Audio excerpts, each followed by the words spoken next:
This is Lenny Farlee, Purdue University Extension Forester. Now let's ID that tree. On this edition of ID That Tree, we're going to take a look at a southern oak we find growing on high, dry sites, and that's chestnut oak, sometimes called rock chestnut oak.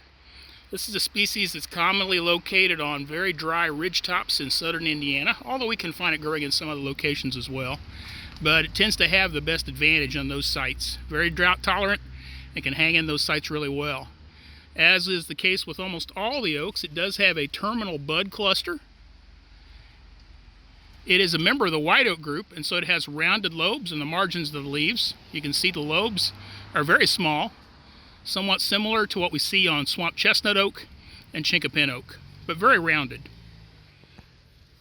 The bark on chestnut oak really gives it away as compared to some of the other species. It is in the white oak group, but unlike many of the white oaks, it has strongly ridged and quite dark bark. Very good characteristic for identification on chestnut oak. Chestnut oak also produces relatively large dark brown acorns. These look a lot like the acorns of white oak, but typically are much larger.